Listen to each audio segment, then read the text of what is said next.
Hello, this is Michael Novinsin with Information Security Media Group. Today I'm joined by Mark Brown, Global Managing Director for Digital Trust Consulting at BSI Group at RSA Conference 2022.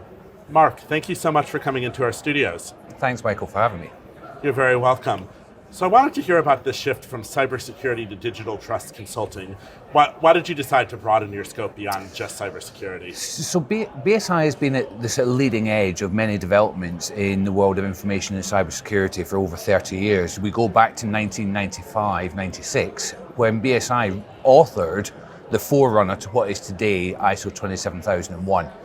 And what we've seen within BSI is that clients are spending significant proportions of money on technology and digital transformation.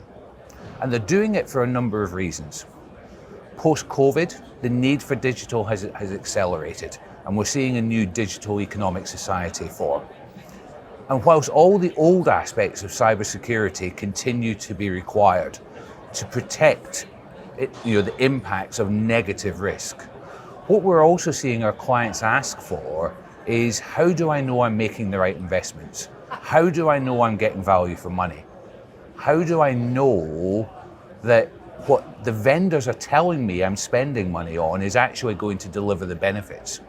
So digital trust is all about not just protecting an organization from the negative aspects of business and technology risk, but actually how they can also strategically enable their company, how they can accelerate their company through digital, and really leveraging in four key areas: that's cybersecurity and privacy, digital governance and risk management, digital supply chain, and then data stewardship and the ethics and governance of AI. By taking both the positive enablement and the protective aspects of technology risk, our clients are finding that's very useful services which really allow them to translate a very technology-based discussion into a new business discussion, which is understood by the wider organization. Got you. So for an organization that's looking to make that shift from a technology to a business discussion, what are some of the biggest things they need to do in order to broaden that conversation? Well, the key is actually to educate the organization, the users, as to why it's necessary. If we look back in history, there are a few things that we can leverage, and we often see many organizations talk about the importance of the chief digital officer or the chief data officer. Yet these things have been systemic in our businesses for many years. We don't talk with organizations about having a chief electricity officer, because electricity is just systemic to society and everybody has it. And we actually forecast that within probably 5 years, nobody will actually be talking about the chief digital officer, the chief data officer, because it will just be that systemic. It will be normal for organizations to just have those roles. So the key is actually, we're seeing, to remove the mystique from technology, to make it consumable and understandable to all levels of an organization, and not undermining the role of a CIO or a CISO. They will still be very important in the future. But what we're seeing is the mainstay, and one of the main decision makers that's evolving, is the role of the chief operations officer.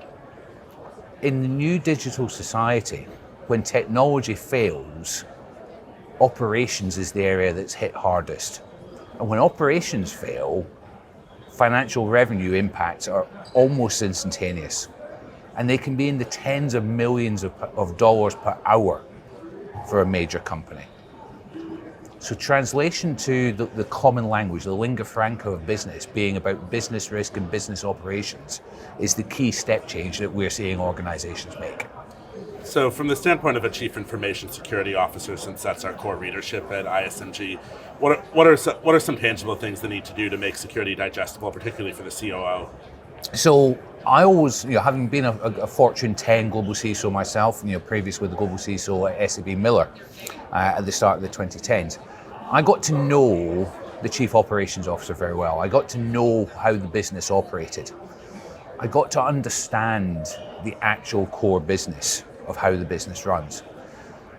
My guidance would be to the CISO is, if you only ingrain yourself in technology, if you only align yourself to the CIO, are you actually going to be able to facilitate that translation to the wider business? So the key is to gain an understanding of what your business actually does. What's the core reason for its existence? I've always said and maintained there is no such thing as an information security process.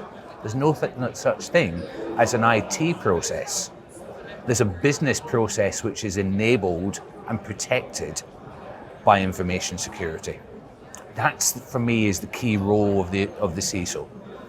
Understand the business processes you're supporting, understand what could go wrong if that business process fails, and then discuss with the COO, discuss with the business leadership at that business level the role and support that can be provided, and really focus in on that business impact.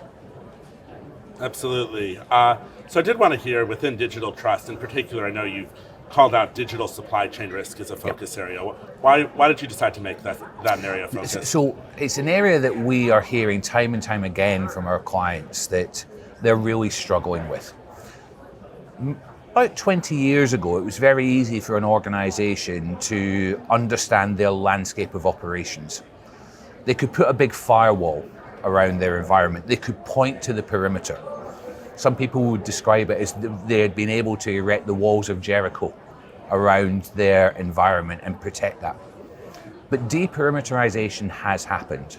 The open cloud environment that we now see today, the acceleration of digital transformation that's happened through the COVID pandemic, has resulted in a situation where you cannot have a perimeter. And every organization has both a physical and a digital supply chain. But the problem with the digital supply chain is, unlike your internal IT environments where you can decide what controls are in place, you can decide what security is positioned into those environments. Within the digital supply chain, you're reliant upon the third party making the right choices. And what we have heard from all of our clients, and BSI has about 82,000 clients in 196 countries, and we hear from them time and time again that the digital supply chain is one of their core cybersecurity risks. And we did a voice of the customer analysis survey earlier this year, and 73% of organizations had said that it was number one on the CISO agenda. It was number one on the COO agenda. And not one organization that we'd spoken to felt they were in control of that area. And going back to BSI being at the leading forefront of development in best practice in cybersecurity, that was a key indicator to us that we really needed to grasp that space to help companies understand what the risks were, how to manage them, and to develop the solutions to help those organizations and wider society understand and address the impacts of digital supply chain risk. So where do customers typically feel their gaps or deficiencies are around the supply chain?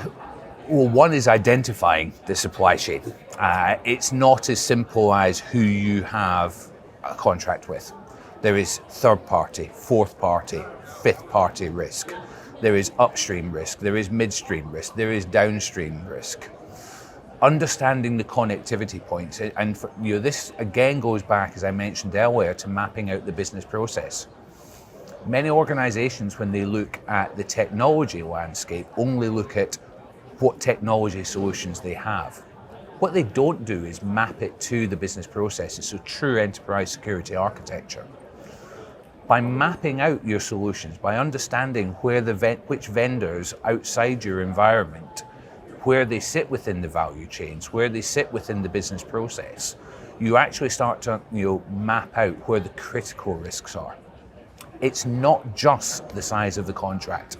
That's a common mistake many organizations make. Just because you spend millions with one organization doesn't make them a critical risk. A good example would be, the company you use to do your annual report. The three to 4 weeks before that gets published, that's some of the most sensitive data in your company, especially if you're stock market listed. Yet that can often be one of the smallest contracts a company has annually, and one that's not often considered from a cybersecurity perspective. So really understanding the sensitivity of the data, the criticality of the business process, and then mapping out the vendors into that business process and value chain is the key step. Absolutely. Well, Mark, we really appreciate you coming by the ISMG studios during RSA Conference 2022. Not a problem. Great to be here. Absolutely. We've been speaking with Mark Brown, Global Managing Director for Digital Trust Consulting at BSI Group during RSA Conference. For ISMG, this is Michael Novinsin. Have a great day.